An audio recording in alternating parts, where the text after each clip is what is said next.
Money వ్యవహారంపై లోక్సత్తా వ్యవస్థాపకులు జయప్రకాష్ నారాయణ మాట్లాడుతున్నారు. ఆ లైవ్ ఇప్పుడు చూద్దాం. రాజశేఖర రెడ్డి గారు అప్పుడు ముఖ్యమంత్రి. మరి ఈవేళ మరి రాష్ట్ర విభజన కారణంగా సీట్లు లేకుండా పోయిన కాంగ్రెస్ పార్టీ ఉంది. 2014లో వీళ్ళు చేస్తే మేము చేయమని చంద్రబాబు నాయుడు గారు చేశారు.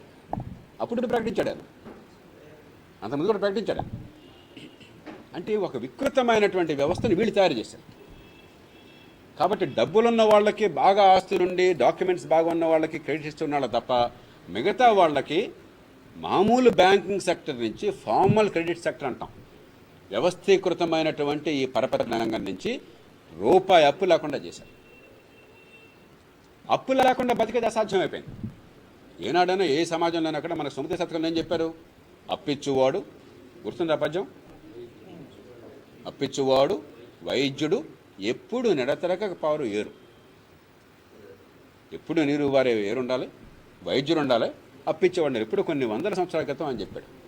ఇవన్నీ లేకపోతే నివాసం ఉండొద్దా అక్కడ ఆ ఊళ్ళో అని చెప్పాను. ఆ రోజుల్లో అన్ని ఊళ్ళే కాబట్టి, పట్టణాలు లేవు కాబట్టి. అప్పిచ్చేవాడు లేకపోతే అప్పుడే జరగనప్పుడు ఇప్పుడు ఎలా జరుగుతుంది? కొన్ని జనానికైనా బతుకు హాయిగా ఉంది, మన అవసరాలన్నీ తీరుతున్నాయి, పెద్దగా అప్పులు లేకుండా పరిస్తుందా? పిల్లల చదువుల కోసం నిరుపేదలు సైతం ఏడాదికి 10,000 నుంచి 30,000 దాకా ఖర్చు పెట్టాల్సి వస్తుంది. వాళ్ళకి వచ్చే ఆదాయం లేదు, డబ్బు గ్యారంటీగా ఖర్చు అవుతుంది. ఆరోగ్యం కోసం ఖర్చు పెట్టాల్సి వస్తుంది, మిగతా వాటి కోసం ఖర్చు పెట్టాల్సి వస్తుంది. ఈ ప్రభుత్వాల పుణ్యం అని చెప్పాను. కాబట్టి ఎప్పుడో అప్పు అవసరం లేకుండా ఉండేవాళ్ళు లేకుండా ఉన్నారు. లేకపోతే చిన్న వ్యాపారం చేసిన వాళ్ళు ఏం చేస్తున్నారు? మీకు ఇక్కడ పాపం నెత్తిమీద తట్టలు తమ్మేవాళ్ళు, తోపుడు బండిలు తమ్మేవాళ్ళు, చిన్న షాపుల్లో అమ్మేవాళ్ళు, వాళ్ళకి కావాల్సింది 5-10 ఆ రోజు ఆ 1,000, 2,000, 5,000 వస్తే రథం నడుస్తుంది. పాపం వాళ్ళకి రోజుకు 1% అంటే ఎంత డబ్బు ఇస్తుందో తెలియదు వాళ్ళకి. నేను 1,000 రూపాయలు సరుకు కొనుక్కుంటే ఆ రోజు నాకు 1,200 వస్తాను సార్, వాడు నాకు 1,000 రూపాయల మీద 2% అంటే 20 రూపాయలు అడుగుతున్నాడు సార్. 20 రూపాయలే కదా అనుకుంటున్నాడు పాపం. 1,000 రూపాయల మీద 20 రూపాయలు కదా అనుకుంటున్నాడు. 20 రూపాయలు చాలా ఎక్కువ డబ్బు, నేను మునిగిపోతున్నాను అనుకోవట్లా.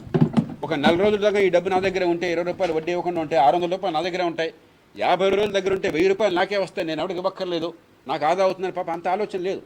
ఈ పూటకు చాలా ఆలోచిస్తున్నాడు. ఆ 1,000 రూపాయలకి 20 రూపాయలే కదా అని తీసుకుంటున్నాడు ఆయన. వీడు 20 మినహాయించి 940 రూపాయలు ఇస్తున్నాడు, అంతేనా? ఆ 940 చివరికి సాయంత్రాన్ని తిరిగి ఇస్తాడు. లేకపోతే రేపు అయితే ఇంకో 20 రూపాయలు కట్ అయిపోతుంది. ఏ కారణంగానే వాడికి అనారోగ్యం వచ్చింది, 4 రోజులు వర్షాలు వచ్చినాయి, లేకపోతే ఈ నాయకుల పుణ్యం అని చెప్పిన బంధులైనాయి, ఒక 10 రోజుల పాటు వ్యాపారం లేదు, 10 రోజులకి 10,200 రూపాయలు పెరిగింది. దాంతో ఊపిలో కూరుకుపోతున్నాడు. ఒక సామాన్య కుటుంబం 10,000 రూపాయలు కుటుంబంలో 2-3 పని చేస్తే పాపం వాళ్ళకి వచ్చేది 15,000 అనుకుందాం, 10-15,000 మధ్య. ఇవాళ ఒక చిన్న ఆపరేషన్ కావాలంటే ధర్మంగా డాక్టర్లు చేస్తే, అది అన్యాయంగా చేయకుండా పెద్ద పెద్ద ఆసుపత్రులు, ఈ కార్పొరేట్ ఆసుపత్రి కాకుండా ఉంటే 15,000-20,000 ఖర్చు అవుతుంది. నిజంగా అవుతుంది. వాళ్ళేం ఫ్రీగా ఎలా చేస్తారు? వాళ్ళకి సిబ్బంది ఉన్నారు, వాళ్ళకి నైపుణ్యం ఉంది, వాళ్ళకి ఆపరేషన్ థియేటర్ ఉంది, వాళ్ళకి మరి మందులు ఖర్చు అవుతుంది. వాళ్ళకి 15,000 చాలా న్యాయం, చాలా ధర్మం. ఆ 15,000 దగ్గర ఉండవు.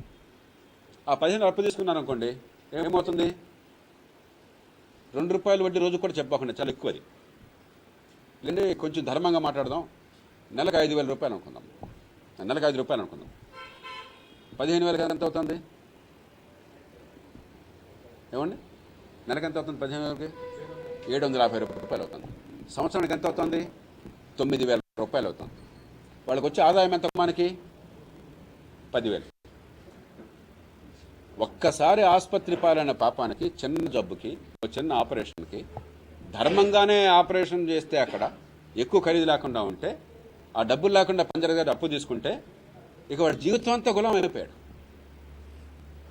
కొన్ని లక్షల కుటుంబాలు ఆహుతైపోతున్నాయి. ఇంకా రోజుకు 1% చెప్పట్లేదు నేను. వాడు అది కూడా లేకుండా రోజుకి 1% కనుక తీసుకుంటే 15,000కి రోజుకు 150 రూపాయలు అవుతుంది. నెలకి 4,500 అవుతుంది. ఏడాదికి 54,000 అవుతుంది. 15,000 తీసుకునే పాపానికి రోజుకు 1 రూపాయి వేసుకుంటే ఏడాదికి 54,000.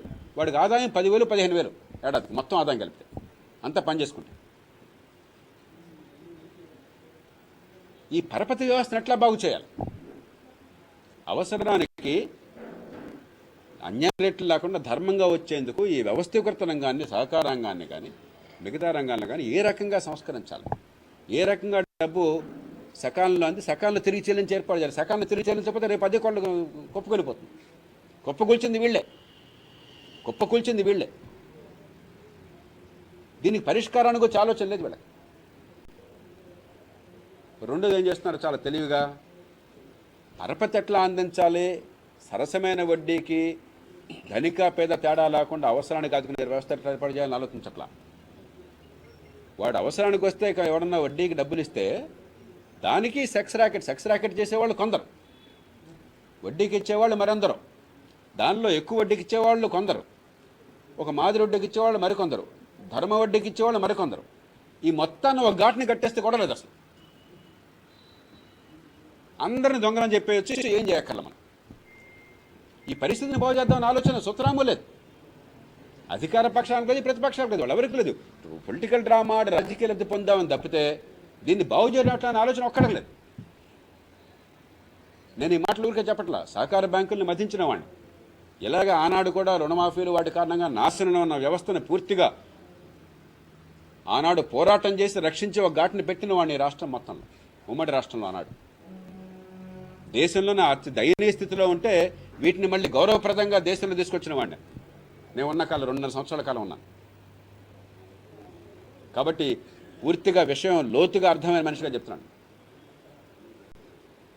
మూడో పక్కనేమైంది,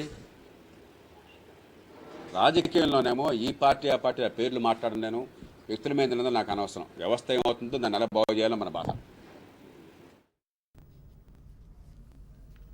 ఎయిమ్స్ ఓపెనింగ్ కార్యక్రమంలో ప్రస్తుతం చంద్రబాబు